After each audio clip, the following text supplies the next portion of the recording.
going to go through all the rules changes for both high school and youth, and then we will go through some administrative items.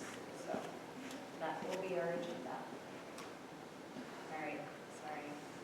Let me get this switched. How many of us watched one of the webinars? Nice, okay, so nice. You know, more and more as now they don't have convention and they have the webinars, they're probably going to become, you know, a regular thing. They started back in November and had several dates, and this is the information from the webinar. So the few of you that did see that, you'll see the same slide deck presented, and at the end we do have the dates where there's 2 more available, not till February, but if you want to revisit or watch more on the youth specific, there is one for high school and for youth coming. So, is everybody good if I just talk from here? You're good? Microphone? Okay, cool. So, the rule book, so also just kind of a note, if you renewed your USL, you get a free digital copy of the rule book. So there's some logistics. You have to go to the NFHS app, and it should link there. So, you know, that's the digital version. It comes free with your membership, or you can buy a hard copy, as we've done in the past. Used to, they would mail automatically, but now more digital options. So just a heads up on that. The youth rule book or guidebook should still be available, the PDF, and the manual is out also for 2025. All right, so the POE this year, delay of game, so green cards. So the green card. So I think, you know, probably a point of emphasis because we don't usually use our green cards that often, but bringing that back to the forefront. So using the green card, important to discourage those delayed game fouls. So taking too long. Brad used an example earlier with the draw, you know, and having them do a late substitution, something like that. Or, you know, once our hands are set on the sticks and then they continue to move, that kind of thing. If we don't start calling that regularly and consistently, then it's only going to perpetuate more delays, really, right, and interrupt the flow of the game. So we want to be knowledgeable of those behaviors, those cards, you know, lock that down, especially at the high school levels, certainly the youth. I mean, there's a lot of things going on with developmentally them and, you know, some verbal officiating for that. But if we ignore or we just think, oh, that's my green card, I don't use it very often, so on and so forth, well, maybe there's a reason, and once we start using it regularly, then we really won't be using it often because everyone will kind of know what to do. So just kind of, you know, reminding about that behavior and really for the flow of the game. So green card management. All right, other POE is on managing safe play in 8 meters. So, you know, that the fouls that are occurring down low inside the 8. So going into the goal, teaching the players on the coaching side. We had our discussion with them earlier, certainly the rules that minimize their risk of those fouls that occur. But for us, we're looking for checks to the head and neck area, dangerous propels, dangerous follow through, certainly uncontrolled use of the stick, defenders using their stick in a horizontal position and making contact with a stick or body. That becomes a rule specific piece in a little bit we'll talk about, and then certainly rough and dangerous checking, including the hands is the additional language that you'll see in the rule change this year as well. Next, the attack fouls inside the CSA. So we always take heat for this, certainly, right, is making sure that we're seeing who created the illegal contact, the illegal positioning, and so on. So it's, you know, not just defaulting to the defense in that critical scoring area. So recognizing, getting the illegal play by also the attack players when that's necessary. Focus on those attack fouls that are not consistently called by us. Any commentary, questions for those 3? Okay, Mike and then Brad. Mike? Brad first. Okay. Comments? Go ahead. I just want an explanation on including the hands. So it's a rule change. Yeah, right, but is it any contact of the hand whatsoever? If a girl checks a stick and it slides into the hand, does that still count as dangerous check to the hand? So let's talk around that, because we had that come up earlier too, and you can maybe bring up your point again, Brad. But yeah, we'll talk about it on the rule change Okay. when we get there, and then comment, Brad, on this, or no? POE? Were you about to say something? No, okay. Oh, okay. All right, so light year for rule changes, kind of nice. Some things that are pretty intuitive. They are kind of handy, especially this one. So the clock's going to stop in the CSA now during the last minute of every quarter instead of just the second and fourth. So that just makes more sense for the game management. Now, clearly, if it's 10 or more goals, then we're going running clock. We're not stopping for that last minute CSA call. There is the text in the rule book. So the slides have the summary of the change, the text change in the rule book that you'll see, and that's going to be in red. All right, so the CSA during the last minute of each quarter, so all 4 quarters, and then the last minute of each quarter, so in those sections of the rule book, and then the next slide is an application example, also in your rule book, but we'll go over it while we're here. So again, we have a foul, certainly this happens often, right, with just outside of the 1 minute, there is a foul that occurs in the CSA and is made at 1:03. Play is not resumed after setting up this foul until under that minute at 57 seconds, and the coach argues that the timer should have stopped the clock. Well, we've had this conversation. It's like they recorded it from an actual time, right? We know that the correct procedure happened because it was outside of that 1 minute. The timer did the correct procedure, and that's all we have to say if we need to discuss with that coach on what happened. Okay, so again, clock stops every whistle in the CSA last minute of every quarter unless running clock. Okay. Next, on the draw. So the summary here, the change is going to be about the free position at the spot of the ball. Self-start can happen if the clock is, unless the clock is stopped, and a redraw happens if both players draw illegally. So the differentiation on the application we'll go over is the clock stopped or not, and then the positioning is spot of the ball. Okay, so there's your penalties. So the change is awarded at the spot, and then the redraw will happen at the center line.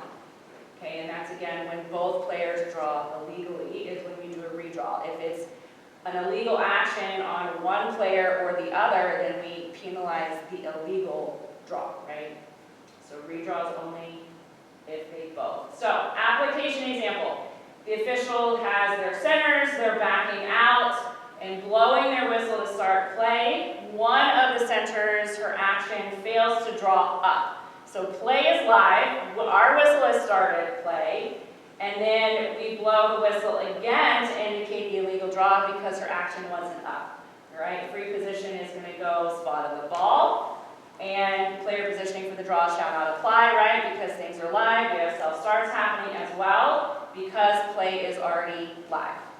Okay, and then the girls do need, and we mentioned this in we mentioned this in the coaches meeting, you know, the younger levels, we might see it more. They still have to have their 4 meters of space, but we know with the self-start, it's going to be quick and burn and turn, right? So the next example here is just a little different with the stoppage on when our whistle happens. So in this example, we are setting up the draw. We say ready, but we haven't started play. And then one of the players draws, she has an illegal draw, she moves, all right?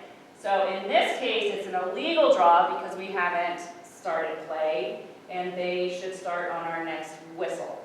So this is probably going to happen very quickly, all right? 4 meters, again, we went over it with the coaches meeting, but we know at the high school level, I mean, it's going to be boom, boom. So, you know, just try to get your whistle off in there again to start play, and it's, again, spot of the ball. So that's the change. Yeah, be quick on that, right? So as soon as it's illegal, right, because the clock hasn't started yet, right, because you never blew the whistle before this. So therefore the clock stops. So as soon as they get over, blow the whistle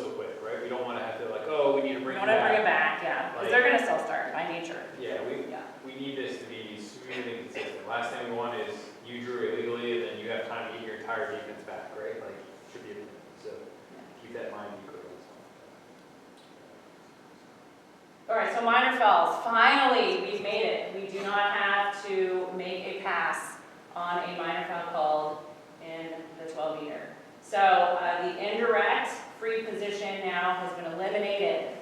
Yay, finally, they shoot anyway, so finally it happens. Okay, next.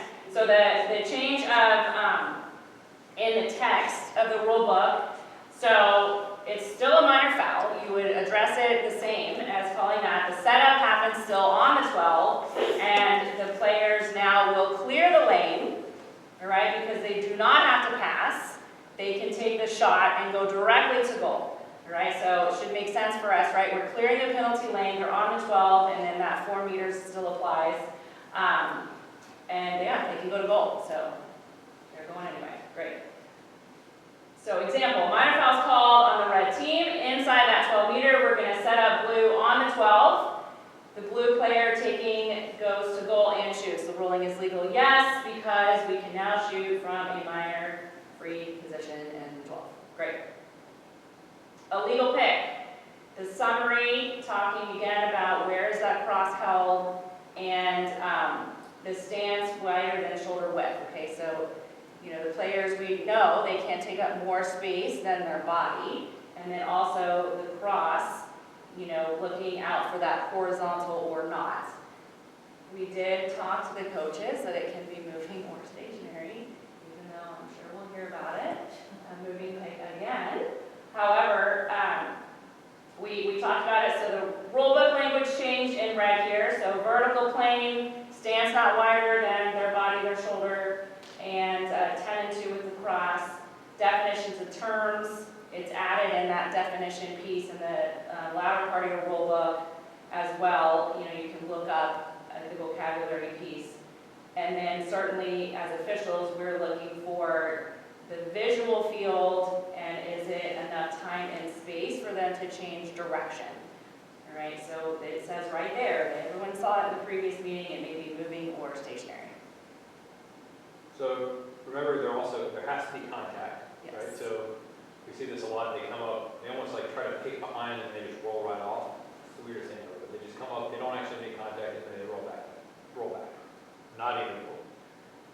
But I think the most illegal picks I'll see, like definitely keep an eye on hips, right? So a lot of times you'll see as they're trying to roll around the pick, the defender just sticks up the hip or the knee, gives a little hip check, knee check, or the butt of the stick, right? So you see a lot of the butt of the stick. So that could also technically be a hold, right? So if they're holding the attacker or whoever's rolling around. So just be mindful of that. I get it, it's definitely a harder call to get if you're not comfortable with it, but just keep in mind if all of a sudden you see something that looks a little funky, like, you need to keep an eye on that attacking player because they're probably coming up. I think the time and space plays, I think it's not bad here, I think they do okay, but I probably see more like hit than stick, it's more of what I see more often. Or asking for it because they're moving. Yeah, that's more the parents too, right? So, Well, right, yeah. And in the younger levels, I think at the youth tourney last fall, there's some games there. So, example, application here. So the attack player sets a legal pick within the visual field. So we also know if it's legal, then there was time and space for that other player. As the opposing player approaches, the player setting the pick moves their stick into a horizontal position. So there's the first problem. But then it's what she does with it is causing contact. Right, so it's horizontal and contact. Here, a legal pick is the ruling, and the player setting the pick because she moved their cross to a horizontal position and made contact.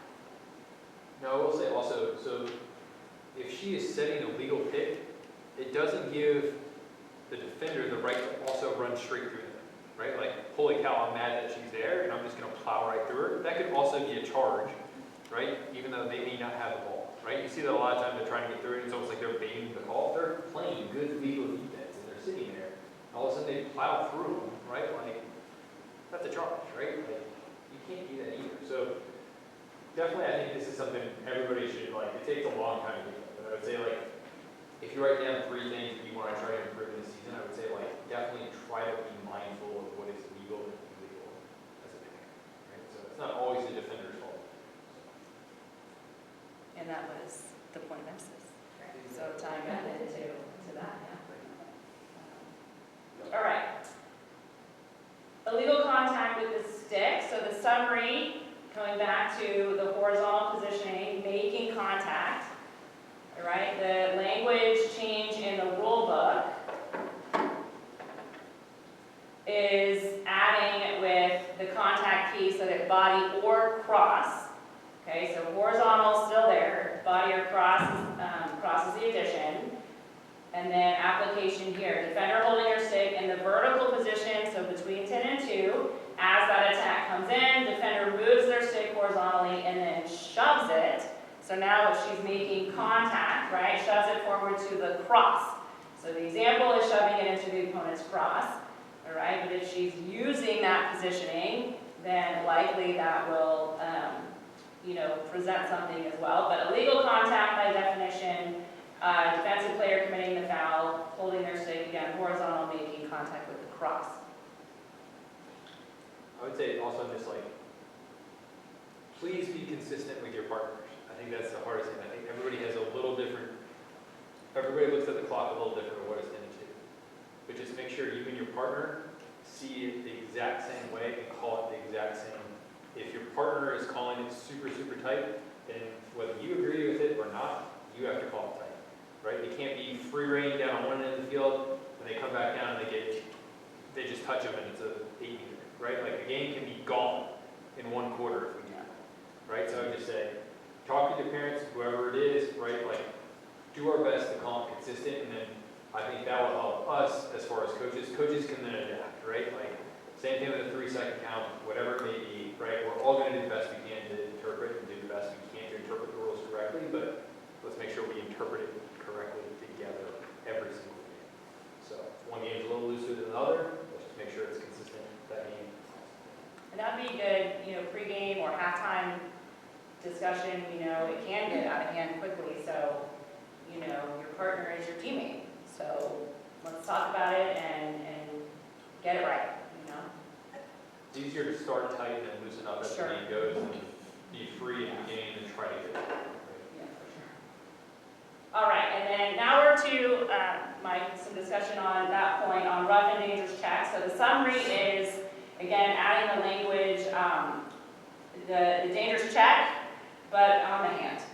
Okay, so the language added is the may not hit an opponent's body, including the opponent's hands, or causing the cross to hit their body. So we had some discussion, let's do the application and then we'll talk about some different questions and such. So the example in the rule book, as the defender's running down the field alongside her opponent with the ball, she swings the stick and hits the attack player's hand at the bottom of the cross to dislodge the ball. So illegal, players may not hit an opponent's hand when checking the cross. So a couple things came up earlier. We talked about, some of this rule came about for the intention of players hitting the hands to, have an advantage. Also, the way it's indicated, it's like she swings and hits the attack player's hand at the bottom. Well, part of the skill is to check appropriately. So this is now going to be something in the rule book, and the players need to adapt to check properly on that hand, or on that example as well, right? The youth, in fact, I'll let you know some youth. The youth brought up, some of the coaches in the previous meeting about, well, what about the girls who choke up on their stick because they're so small, right? And then they get checked on the hand. So a lot of different things, but, and then I'll let you chat, but the one thing being said, we want to be mindful of the intention versus like the incidental, right? Just like when we see checks to the head and around that area, or, sticks coming up in towards the body, that kind of thing. So notes from the previous meeting. Well, that's Just what the youth, yeah. unintentional checking Yeah. is, so just be mindful, was it an actual check or was it incidental contact? So, because there's a lot of people that think that it's a check, but at the youth level, that it's not. It might have just been incidental, or, you know, like parents and things like that. But if a player's coming in and they switch hands and, you know, it's more of them hitting something, that's incidental, it's not an actual check. So just keep that in. I always think, like, don't overthink this one to an extent. I think, like, if they check straight in the hands, like, it may almost be a slash. Yeah. It may be dangerous, but you're probably already thinking, like, ooh, like, you're gonna Probably something else. flinch up a little bit. I think the rule was put into place, especially, like, you saw it a lot last year, late, at higher levels. Not even really here, I've never seen it here really, but they would actually almost poke check the hands of the defender, or the attacking player on the defense, just as they're kind of rolling around, and you just, like, ever so slightly just pop them right on the hands, pop them on the hands, and just, like, slightly just destroy their hands. I don't see that a lot here, so I don't think it's going to be a problem. So I think that's what the rule was meant to do, is protect and prevent that type of play. But I think just be smart. I mean, if you're running down the field, and, you know, they check aggressive into someone on the bottom of the hand and get their hand changed, there's no way that check is probably legal anyways. So I think you're okay and you'll be fine with this one. I wouldn't overthink it, but it is a good rule just to protect the players, because that was always the hardest thing. It's like, oh, the hands are part of the stick. It's like, well, is it dangerous? Yeah. Did it hurt? Yeah. Is it a disadvantage? Yeah. So, and I think it's also, we see this a lot, a coach brought up, what about the shot, right? They shoot in and they shoot into a player's hands on the stick playing defense. So it's a very interesting play, because a lot of times, like, if their hands are out here, then okay, whatever, right? But at the same time, it's like, okay, was that shot, and was that a safe shot, a safe fall through to begin with? I think it's so hard as an official, especially early on, to take away a goal. It's one of the hardest things to do, because you just don't want to do it. But I would say, like, if you have girls that are ducking through shots and, like, all of a sudden, like, they're grabbing their head, or sometimes they're floppy, but for the most part, right, like, hitting their hands or something, like, be mindful of that and watch it, and, like, if they are getting destroyed in their hands, like, chances are their hand is close to the body, and it probably was a dangerous one.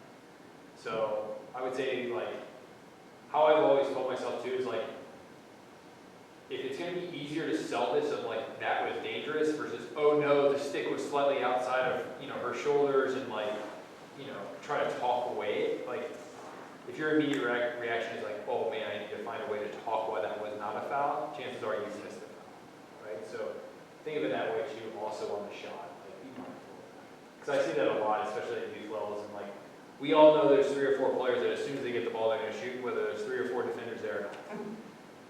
Chances are that may be dangerous, right? I know there's a lot of really talented players out there, so don't take it away if it's safe, but at the same time, like, if you have a really good defender and a really good attacking player, and the defender's, like, bailing out because she just got drilled, like, yeah, it's probably not a play. So. Mike, did that kind of Yes, help some my clarity? concern is, example, you're coming in to take a shot, Emily puts her hands up with her stick like this, try and block it, and your shot goes smack into her hands. The shot. Then the stick, the shooter's stick, goes into the defender's hand at that point. You know, that's one that I see more often. Yeah, I think that's. Defender has her stick out, has her hands up like this to try and block the shot, and the shooter's stick goes straight into the defender's hands. At that point, See, I mean, this is, well, just walk through that scenario. I think yeah, it's well, so that hard was to my say. concern. It's so hard to say, not looking at a live situation, we walk through a whole bunch of live video, but Yeah. I think it's one of those where that's where you have to have a game management to understand, was that legal or was that not? Because, yeah, you'll see defenders stick it out there, and then occasionally, yes, they'll get their hand checked. It's like, look, you're sticking your hand out there. But at the same time, if she's playing good defense and her hand gets railed, then. Or the shooter's stick will hit the defender's stick Yeah. and slide down 3 or 4 inches. Because into the hand. this This is rule on a applies. check. Yeah. This is This on is the a check. check, not a shot. Yeah. But it's only on the defense at this point then. Yeah. Right, so, but I'm saying, like, yeah, so you have to be mindful, like, that, this rule does not make that dangerous, but it could still be dangerous. It would still be dangerous, I Yes. wasn't sure if it's just. Yeah. Yes. When they covered it on the call, their phrase was, "This is the rule, use your best judgment, next slide." Yeah, and that's why I say don't overthink it, right? That's the way I would say it. It's not like this is, I would say it was a huge problem. Yeah, I don't Like, think- I'd be shocked if there's more than 1 or 2. No, of those. it was not. I just want to make sure we're all on the same Yeah, page. it's in the northeast and out west. I saw a lot of like players, defenders deliberately checking the attacker's hands. And literally sending out memos like, this has to stop because dude just got, all of a sudden it got really bad really quick. So I think that's what. There was a lot of that, like even recent, the last couple of tournaments we've been, northeast and out west, my daughters play on the younger age groups with that happening. And then also the other point you were talking about, the inconsistency around dangerous shots. So like in the 8, good D, they're backing in and suddenly a goal will turn around and shoot through 2 or 3 defenders right there. And the refs let the goal stand and whatever, and it was like so dangerous. Defenders are entitled to their space too. Yeah. So remember that, right? Like, He has a point of emphasis. so I would say, yeah. I mean, set the tone early because once you let one of those go, all of a sudden, like, you can't call the next one, even though it may be slightly more dangerous, and before you know it, you've lost. You lost Right? So it's like, at the same time, it's mindful. If the girl's sticking out her stick just because it hits the stick on a fall through, and she's definitely cleared it. This is where a lot of it goes back to your angles and like being in the right position to see it correctly. Because if you can't see it correctly, you may think it's dangerous when in fact she had plenty of space to safely make that shot and she just clicked some sticks. So definitely something to continue to work on. But yeah, to your point, there's nothing more frustrating, especially being a parent on the sideline, watching your girl play defense this game. And then also the one you said with like inconsistencies between 2 referees, like even this weekend in the championship game, it was one referee just like let it go completely and the other one just shut it down, right? And it killed the whole game because 1 or 2 quarters, like the one score quarter ran game, away. Yeah, and in a good game here, especially like counter game, like if you get 4 or 5 goals off a quarter, you can kill the game. Yeah. Right? There's no shot clock, so you can be smart and strategic and fine. But it's not just with that, right? It's consistent across the board everywhere. Same thing with 3 seconds, right? Like some people have really quick 3-second counts. Some people's like if they're 1 foot on the line, like they're on the count. So it's like, hey, let's just make sure we're consistent across the board, right? If my 3 seconds is 6 seconds, then someone needs to be like, hey, that's a really long 3 seconds. Are you sure that's not it? And then like, so I know I need to count a little faster, right? So that was just consistent across the board. This last example application, again, this is in your rule book, but this is more on the incidental side. So defender and attack sticks are in contact as the defender legally holds their position. While doing so, the defender's cross touches the attack player's hand, all right? So, we're so jelly. But I think like we understand what they're trying to do, right? Like incidental here, correct procedure, no call is made. It's not a dangerous check, so there was no action of a check, which kind of all that discussion, we have to remember, like we're looking already for a dangerous check, which is probably a problem. And if it hit the hands, well, okay, it did, right? But we probably were already on the dangerous check part of it. And then there's a bunch of little notes on the editorial piece. Do you want to read through all these specifically, or can we just go? I mean, they're kind of intuitive, you know, like religious medals, other items, they cannot be removed, they can be taped, so, you know, there's more allowances than over, you know, years ago for religious regions and even for medical things, you know, they can be taped up and it's kind of good to go, you know. I would say one of the biggest points is probably from the high school perspective, making sure that if the scorer is not at the scorer's table, you know, making sure that they have communication with that. Same with if the, you know, the person doing the scoreboard, the timer, anything, time, score, whatever, that they do have communication at the table for that.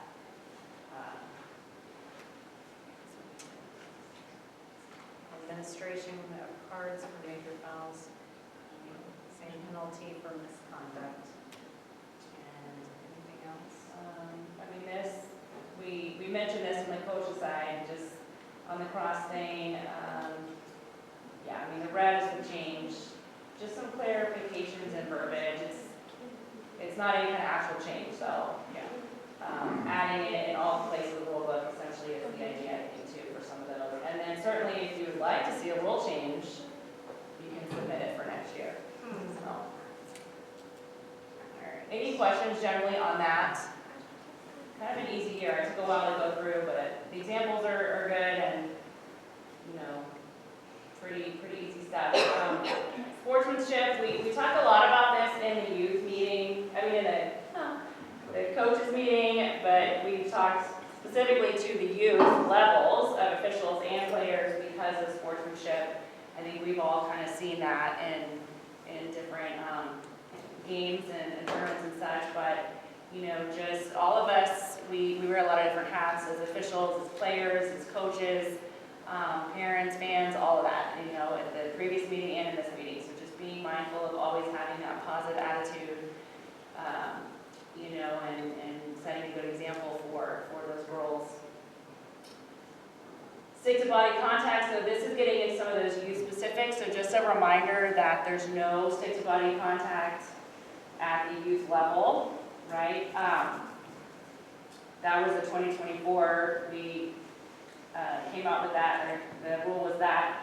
So legal safe use of the cross is essential, so we want to be on top of that, and using the stick to the language you can use when talking to the players and the coaches is, using their stick to hit, push, displace, making contact, stick, or body, those kind of things are in the rule book and always safe verbiage for you to use.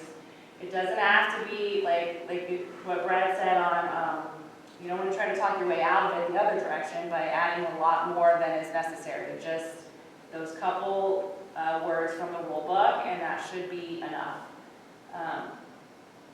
Yes, good. Safe play in the 8 meters, so same points of emphasis. This is, again, listed just because of the youth presentation from the slide deck, but POE, 8-meter arc, safe play, same things we already discussed. Professionalism, so, it's cold right now, but when it's warmer, we need to have the longer kilts, the longer shorts, because some of the girls wear the shorts too, I'm just saying. Boys certainly longer shorts, we appreciate that too. And then, our black accessories and so on. Calm, patient, productive dialogue, always encouraged amongst coaches, players, and officials. So if we're trying to teach these girls, I'd say youth or high school, then anyone is going to respond better, even in conversation with the coach, right? Approaching in a calm and productive manner. So try to keep it cool. And you can talk to your partner about what you're frustrated. Summary of the youth-only changes, so having certified officials at those 6U, 8U, restarting after a goal is scored, so the changes in the highlight, players must clear the 8-meter arc before the official begins the 10-second count and remains outside the 8-meter until the goalie clears the ball. Modified checking. Oh, that was the piece I was thinking it was coming. So that 10U restart, the coaches are going to get together in their meeting, and their perspective, there's a lot of players that do that shovel shot under the goal protector, and then, what? This is the go back to. No, they always go back to Oh, Yeah. right, I know they do it. Oh, was that in that section they talked about it? That's what they were talking Yeah. about. Anyway, we'll keep you posted when that happens, but, and we know there's a few things that, even though it's in the rule book that we have, our local level rules, there's a few changes, right? We know those already. Modified checking, an attempt to dislodge the ball from an opponent's cross when the checking movement is down and away, so we know that, below the shoulder, we know that. So using that versus a transitional checking, and this piece is an attempt to dislodge. We've got the bigger sphere, trying to tee them up for full checking. Away from the opponent's body, defender is behind the ball carrier, so this is kind of the new piece. So they're doing a check from behind, so from trailing that ball carrier, the checking movement still down and away and below the shoulder. Well, that's different. Yes. So, yeah. But that part is different. Below the shoulder shoulder. piece, yeah. So now both 5, 6, and 7, 8, if they're from behind, will be below the shoulder. I just looked up so in the example, so if an attack player with the ball is running down the field with the head of their stick in front of them and even with their shoulder, in front.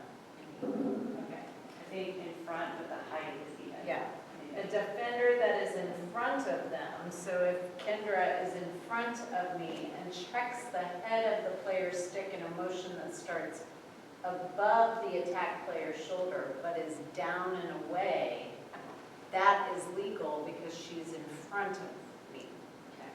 But if I'm behind and she's coming, it has to be a check above the shoulder, or below the shoulder, below the shoulder, if it's from behind. So, It's for safety, right? You don't want someone like, you can't even see the stick, and all of a sudden something's up my head. yeah. So I think that- Well, and execution of Well, that and then is- remember, you know, like, then you've also got that spear, so that, you know, that's the other part there. And then the sixes, you know, that's a growing thing. Rules the same from high school, the self-start, momentarily pause. So that was, you know, in 2024, so we're going to continue to require the pause. And then the stick to body contact that we just mentioned, yeah. The summary sheet, this is also posted online already. We know there's a few of these that again locally are specific to us, but it's always nice to kind of have it in one spot. And this is the update to 2025. But this does not include the voted on for the North Texas changes, so that would be the only thing. But we'll post this on Sports U, we'll upload that and send that out so you have it as well. The cards.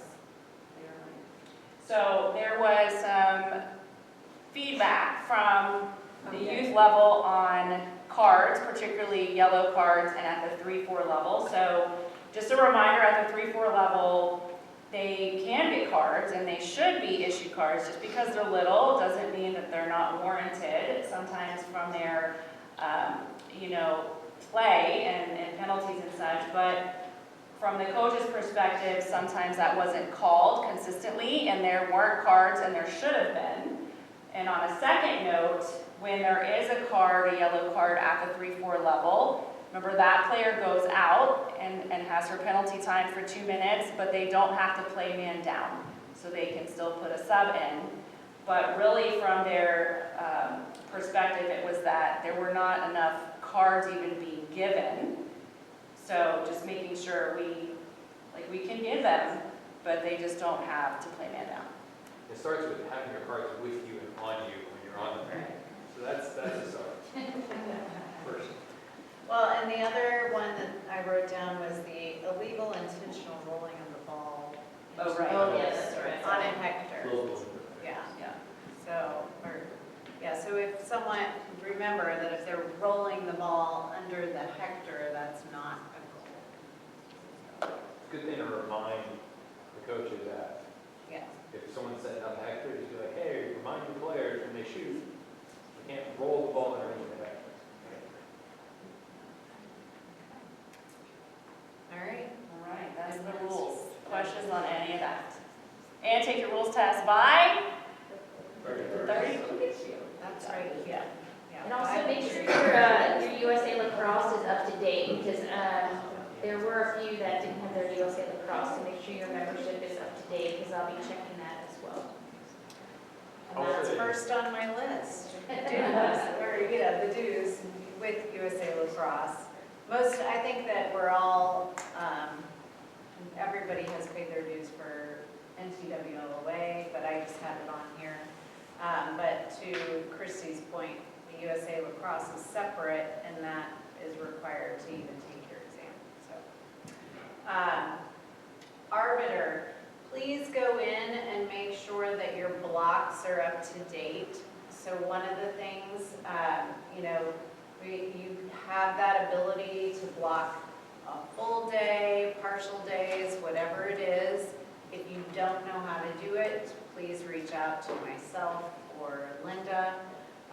One of the things, especially like for any of our youth players, just going in there, if you know that you have practice on certain days, go ahead and block that off so you don't, because we do have some youth games this year that start early during the week, between 4:30, 5. So we don't want to, don't want you to get scheduled and have to turn that back. So, also, I was gonna say, that month ahead, like, Linda didn't mess around, y'all know. So when she came out with that email and said, in another week or whatever, I'll start signing out, she's gonna just hit all of February, so, you better be ready, 'cause she will do it. And that 48 hours, like, sometimes that comes quick, you don't realize it's already been that time, so that leads into this turnback fee, because that apparently has been kind of an issue with people not being on top of their blocks and such. so obviously, there are some things that come up last minute. If you can help find a replacement, especially at the youth level, I know we use sports youth a lot, use that communication, hey, I've got something, post it on there. A lot of times there's people that are willing to, able to take a game. I would say at the high school level, it might be something to text Linda before getting a replacement depending on what level it is, just to make sure that the ratings are up to date for those. I'll say, I'm not Linda, but I just say, especially with Linda being remote this year, not being here, her schedule's busy, she's gonna be on the field a lot. Like, we really need everyone's help in this, right? I know just looking at the high school schedule, it's insane the amount of games that are on the schedule and the amount of games that had to be moved because there's already too many games for the officials we have. So it's gonna be tight. So I think, like, it's a job, let's own your schedule, own your calendar, make sure it's up to date. That way, like, Linda wants to give you as many games as she possibly can, and she's going to, but at the same time, like, be respectful of her time, and also, definitely don't want all of a sudden not be able to have a game because we didn't have an official. It's not rocket science, it's not hard, but just own it, right? Tournaments, we do have the high school Capel draw that's coming up on February 8th and 9th.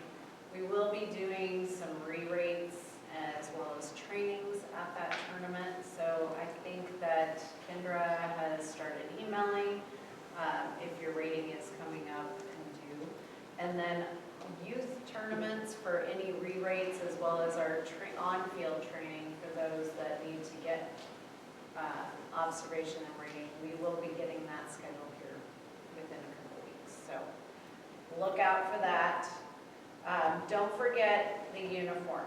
I think the one thing that we talked about earlier, professionalism, just making sure that, you've got your longer shorts or a kilt on, and at the youth level, you can utilize your t-shirts, your orange ones, and surprise, but we don't have them, but we are getting everybody t-shirts. So you will get some new ones for the spring season.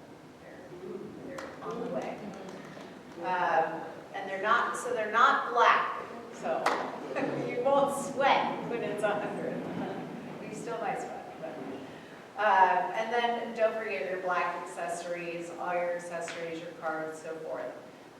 Just make sure that you look professional and you come prepared, because like Brad said, it is a job, and that way you also have to start your list. I'll say, like, pre-game, especially, just get in the habit if you have a partner, texting your partner maybe the day before or morning of, like, hey guys, like, here's what I'm planning on wearing, here's when I plan on getting to the field, right? It should be at the field at least a half hour ahead of time, but I'll tell you, there's nothing more frustrating, right? Like, it's a big important game for everybody that day. You may not think so, it is for them, and, you're supposed to have 3 people or 2 people, and you're the only official 10 minutes prior to the game start, right? It looks unprofessional, right? So, but at least if we know our partner's running 5-10 minutes late, we can start doing some of the pre-stick checks and things like that ahead of time. So be mindful, help your partners out, text ahead of time, just start that line of communication. You definitely don't want to be getting to the field and like, oh, I don't even have my partner's number, right? It's in Arbor, so So just send them a text the day before, morning, just, hey guys, what's up? Everyone good? Check it. Yeah, it's a nice feature because it has on your assignment, like, text your partners. Yeah. So you can just hit that and, it's right there for you. And bad news doesn't get better with time, right? So it's one of those, if you're gonna be 10 minutes late, and you know you're gonna be 10 minutes late, hour ahead of time, tell your partners you're gonna be 10 minutes late. Like, driving all the way over to Keller or something like that, I'll text my partners like, oh crap, it says I'm gonna be there at 6:05 instead of 6 o'clock, right? Like, an ETA a little bit early, that way they know. You can kind of keep, traffic's not the best out here, keep that in mind, plan for it, but at the same time, life happens too, but bad news doesn't get better with time, so just keep that in mind. So that pregame is really important. This is from, our training curriculum, just things to consider again in talking with your partner or partners before the game. Some things to think about. The midfield. Now, are you going to hit all of this list? No, that's not the intent. However, there's a few things that we always work on in our own personal development and, midfield, some things that might be good discussions are, the illegal draws. That's part of the new rules this year. A quick recap on that. The self-start resets. Are we on a youth game? Are we on a high school game? Those kind of things. A lot of us ref all the different levels and it gets a little muddled sometimes. Restraining lines, things like that. So, a couple things from each of these sections probably warrant a little chit chat. In the critical scoring area, again, a new rule, an easy one, but just a reminder, those few games at the beginning of the season, hey, remember we've got that minute for every quarter now that we're looking for that clock to stop. I mean, the clock management is critical. And especially at these higher levels, these games it is intense. And certainly you don't want it to get out of hand and then also have the clock be something you're trying to additionally, worry about.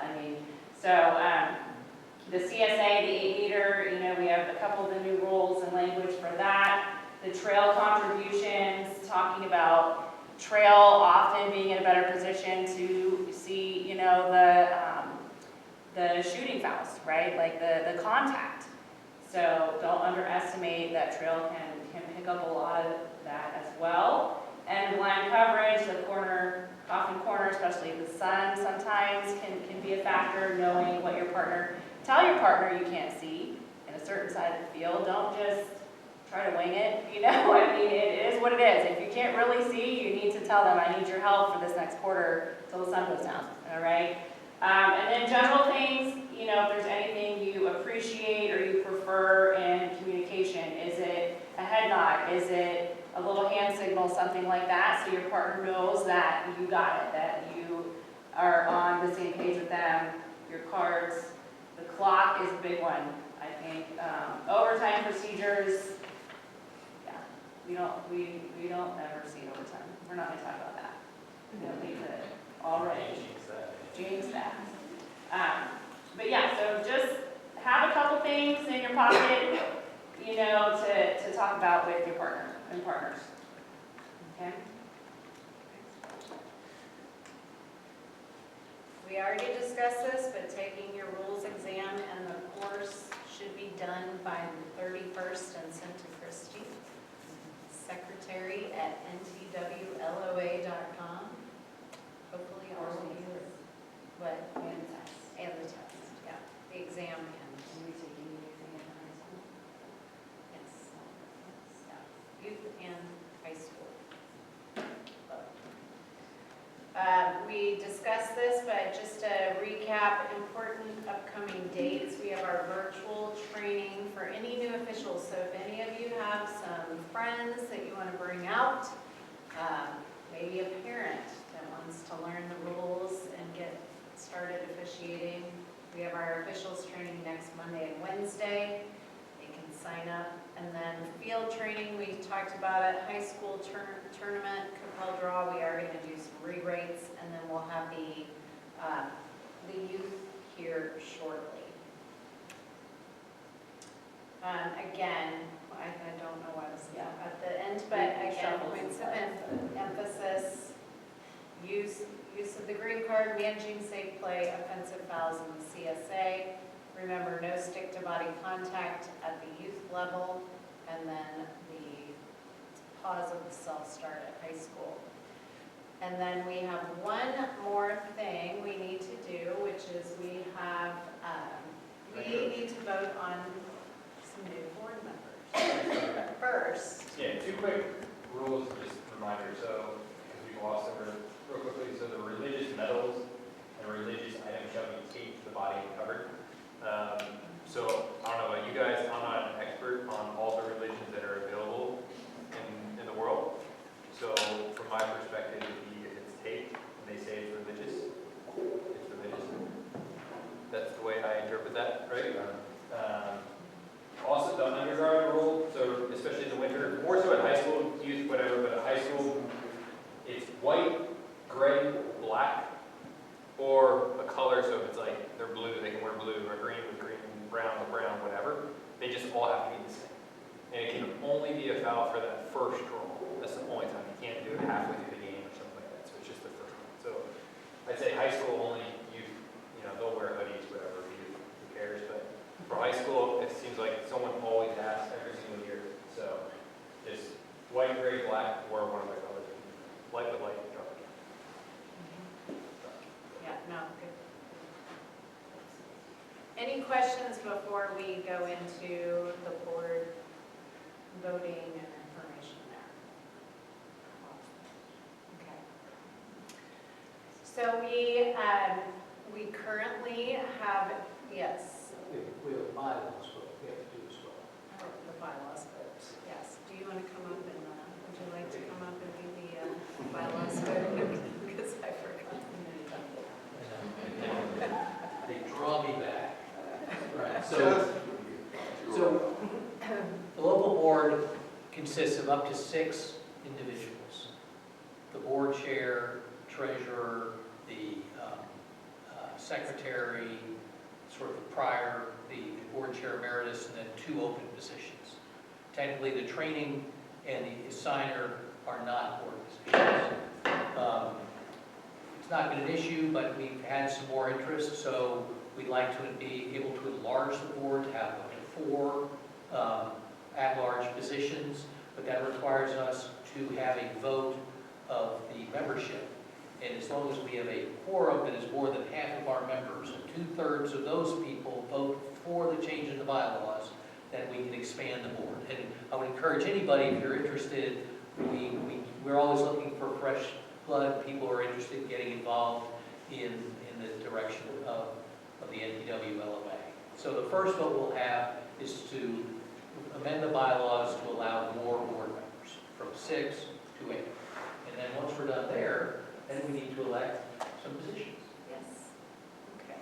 Christy, are you ready to count everybody's votes? Okay. Secretary, can you motion? Yeah. Okay, so we have to do our formalities. So I motion to grow the board up to 8 positions. I'll second your motion. Okay. All in favor, say aye, just raise your hand. You'll get the chance to oppose. It looks like it is unanimous, so I see none opposed. No, there's one Joey. Joey's saying on. no. Joey. We have trouble filling the board anyways. I mean, No, Well, actually, it's we up have to- a- No, actually, this is actually, the reason we're asking this is suddenly we have some extra people interested, so that is why we are expanding the board. So, well, You get and the to roll. clarify, we don't have to have 8 members on the board, but we can have up to 8 members. Yes, if we have the interest, and this year we have the interest, so that is why we're asking for the amendment. And you can have heard that's yeah, okay. you don't have to vote yes. Yeah, I'm good, we got There's the always one black sheep in the group, so you're. We'll just tell everyone you love them. Okay. So, Okay. All in favor? all in favor? Reset, everybody's? Okay, and we have one. All opposed? Any abstentions? Joey said no. Did you say no, or is that an abstention? Abstain. Abstain, okay. All right. It doesn't impact the hours of community service that you have to do for your Okay. group, don't worry. Okay, so now that the bylaws are amended, we do have a couple of positions. So, well, first of all, Brad needed to step away from the treasurer position, and we have appointed a treasurer, which is Lane. So he has been working diligently to take over. And then so we want to also, but we're voting on Michael, adding Michael to the board, As an at-large position. and then also Steve Freebairn as an at-large position. Or if anybody else would like to. Unless anybody else would like to put their name in the hat. Well, Okay. All right, so. Need a motion to appoint, what? Well, I was saying I can't. Well, the appointment's done because of the change, right? Yeah. So we need a motion. I motion for adding Michael and. As an at-large As an position, at-large and Steve. Freebairn. As an at-large as well. and do we need to formally elect And we can. Lane as treasurer? Yes. And to formally elect Lane. Second. All right, Right. second by Glenda. All in And the favor? question is, we can vote on them individually, or we can vote on them. Unless anybody objects, we'll just do it as a group. Okay? All in favor? Any opposed? Anybody abstaining? All right, it's unanimous. Okay. Thank you. Thank you, Joe. Thank you for your service, Joe. So congratulations to Lane, Michael,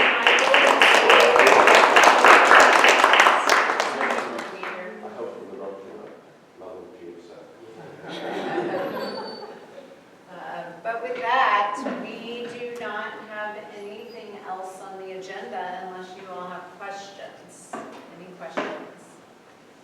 Okay. Well, I appreciate everybody making it out tonight. Thank you so much. And I will be sending out some important details as a recap this week. And make sure you keep up on your blogs for the Thank you.